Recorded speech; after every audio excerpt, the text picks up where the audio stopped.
ini berguna untuk menghaluskan atau mengunyah makanan yang telah kita telan ke dalam mulut. Setelah makanan itu hancur dengan bantuan air liur, dia akan melewati kerongkongan atau esofagus. Setelah itu dia akan menuju ke lambung. Lambung memiliki 3 bagian. Salah satunya yaitu lambung menghasilkan asam klorida. Asam klorida berguna untuk membasmi yang ada pada makanan itu. Setelah itu hati-hati dapat menghasilkan empedu. Empedu itu sangat penting untuk mencerna lemak dan membersihkan kotoran dari darah. Pankreas itu berguna untuk menghasilkan enzim. Enzim dapat merubah zat makanan menjadi kandungan yang kita butuhkan pada tubuh kita. Setelah itu, empedu dan pankreas sangat penting untuk pencernaan makanan. Setelah sisa-sisa makanan yang telah kita konsumsi akan menuju ke usus besar. Usus besar lalu akan dicerna kembali. Setelah itu menuju ke anus. Assalamualaikum warahmatullahi wabarakatuh. Assalamualaikum, saya Gifar dari kelas 5A Sekolah Islam Ibnu Hajar. Saya akan menjelaskan sistem pencernaan makanan pada tubuh manusia. Pertama, makanan masuk ke rongga mulut yang berwarna pink. Di rongga mulut, makanan dicerna secara mekanis. Dari rongga mulut, makanan ke kerongkongan yang berwarna hijau. Di kerongkongan terjadi gerakan peristaltik. Dari kerongkongan, makanan masuk ke lambung yang berwarna ungu. Di lambung, makanan dicerna secara mekanik dan kimiawi. Dari lambung, makanan ke usus halus. Usus halus menjadi 3 bagian, yaitu usus 12 jari, usus kosong, dan usus penyerapan. Sari-sari makanan diserap di usus penyerapan. Dari usus penyerapan, lalu sisa-sisa makanan berupa cairan diserap oleh usus besar yang berwarna kuning. Sisa-sisa makanan yang tidak terserap oleh usus besar akan terbuang lewat anus. Sekian dari saya. Assalamualaikum warahmatullahi wabarakatuh. Assalamualaikum warahmatullahi wabarakatuh. Saya Marvin Abdulsono. Kali ini saya mau menjelaskan organ pencernaan manusia. Nah, organ pencernaan manusia itu terdiri dari atas mulut, kerongkongan,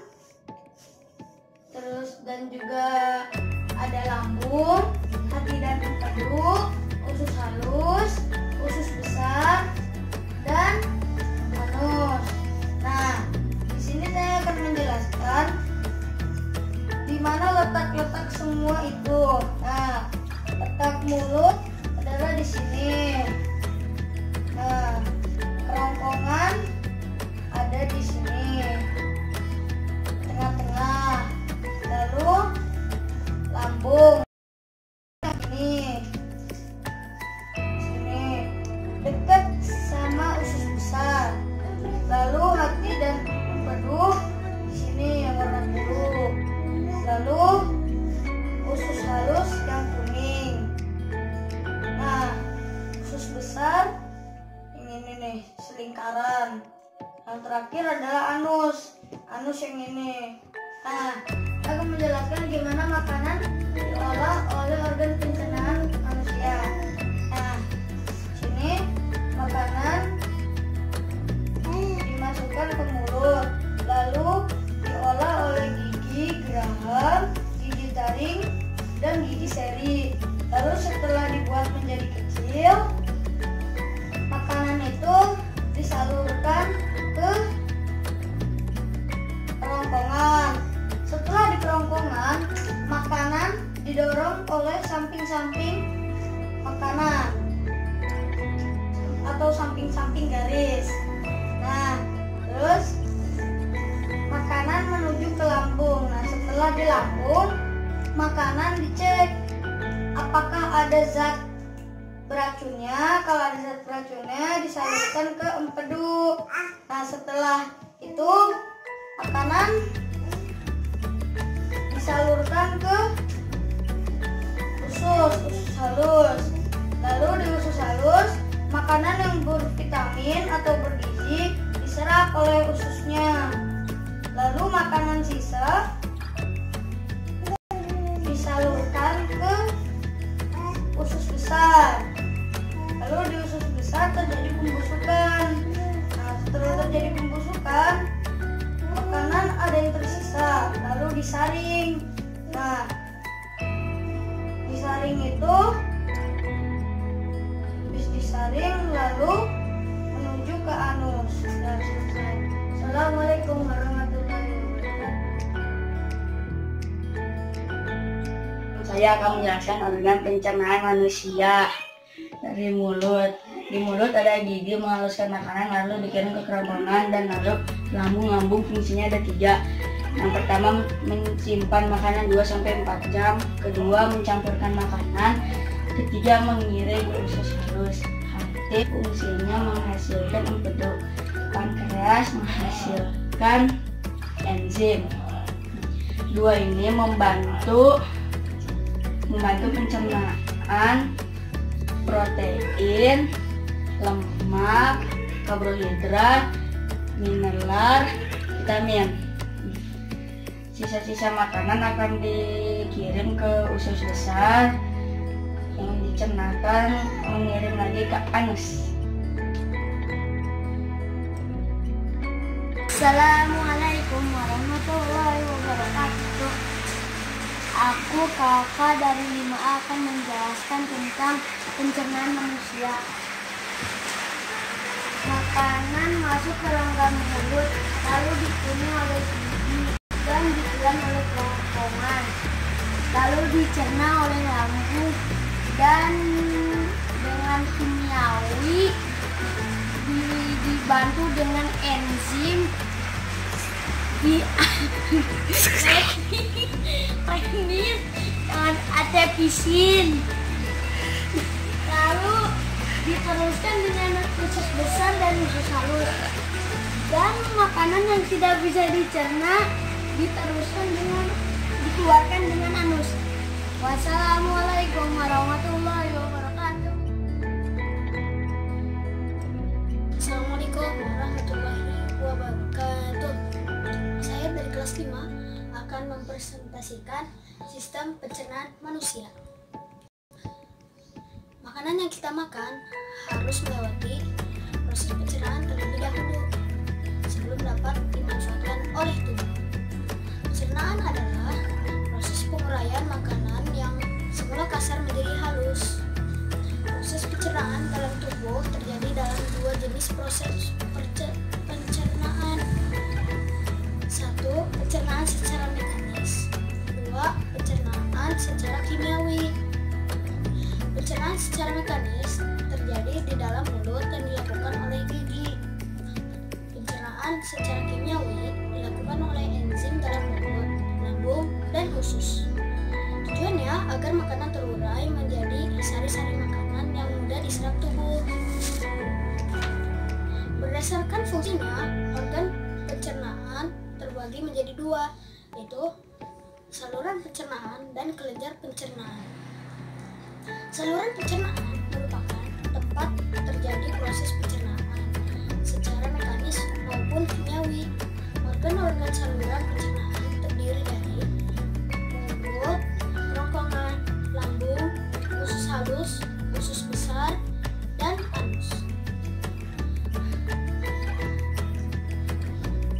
Kelenjar pencernaan merupakan organ yang berfungsi untuk menghasilkan enzim-enzim pencernaan. Kelenjar pencernaan terdiri dari air liur, kelenjar getah lambung, hati, dan pankreas.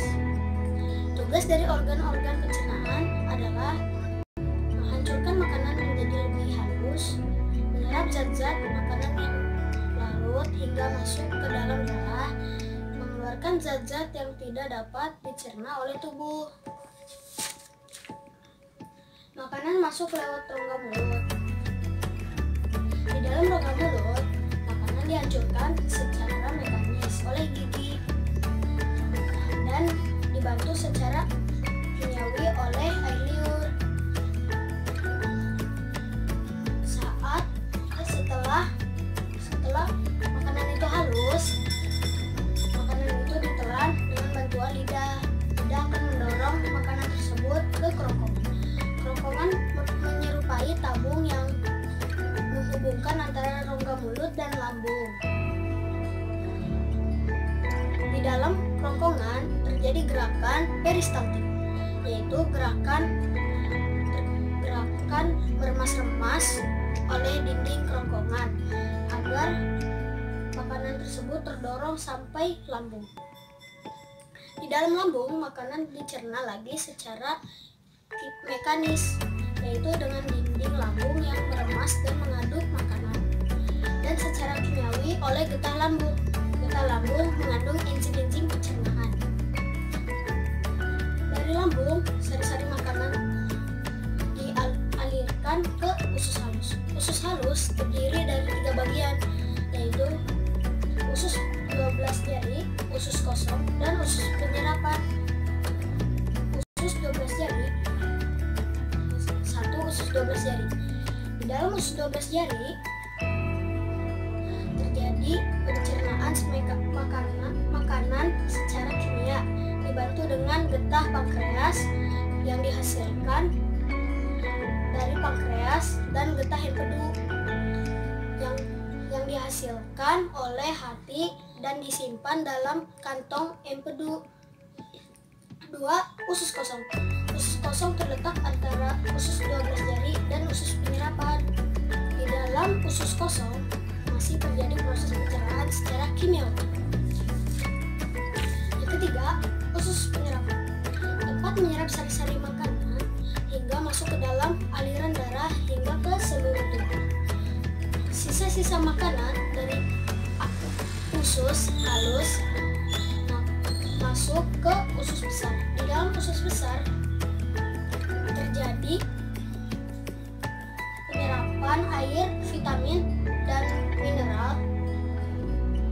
Di dalam usus besar juga terjadi proses pembusukan.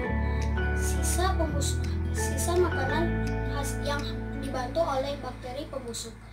Hasil pembusukan berupa kotoran yang dikeluarkan melalui anus. Sekian dari saya, semoga bermanfaat. Wassalamualaikum warahmatullahi wabarakatuh.